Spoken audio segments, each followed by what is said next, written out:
Magandang umaga sa inyong lahat, no? Ngayon, eto, nagkahintay kami ng sasakyan. Kasi ako, destinasyon ko ngayon, Cebu. Cebu naman tayo, gagamot, no? Nag-ano siya sa akin, nag-chat sa akin kagabi. Dapat daw matulungan daw siya. Ulam daw yun, Pero, lang, tayo magaling sa mga ulam, mga barang. Maganda yon kasi buwis buhay yun, Di ba, Der?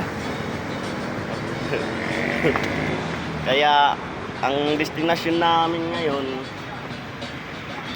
Cebu. Cebu naman. Yun ang ano ko. Ngayon, naghihintay-hintay na lang ako dito sa proper ng Dulag, lately. Sa may 7-Eleven. Ayun, 7-Eleven, Naghihintay-hintay na lang ako. Tapos, may kontak kasi ako dito na tinatawagan doon sa Tacloban para makasakay ako kaagad. Alam mo naman, kilala tayo. Kailangan din ng mga kontak na hindi tayo matraso sa biyahe. Kaya ganon. Kaya, yun Yan yan ang kontak ko. Siya yung humahawak dito, yung mga van sa Tacloban. Natawagan na lang para biyahe. Mauna ka pa baka sa kanyaya. Itimtag ka natin ang palo. Andyan na. Yan niya ito ba terminal. Okay. Salamat. Pagiti ka din May dua ito na yung nagtutunog. Ito sa tingin ng airport. Ito yung tingin ng terminal. Kaya ito yung nag-ano dito sa Dulag.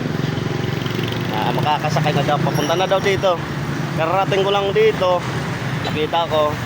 Inuuna muna ako para makabiyahe.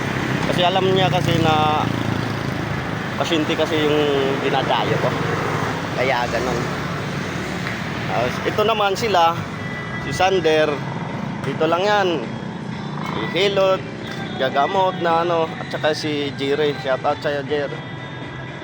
Palawakin nyo yung mga kaalaman nyo, talasan nyo yung pakiramdam, kasi hindi basta-basta magiging isang manggagamot. Buwis buhay ito. Pwede ikaw makapatay o yung mangkukulam yung mamamatay. Dalawa lang anuhan yan. Kaya laban hanggang dulo.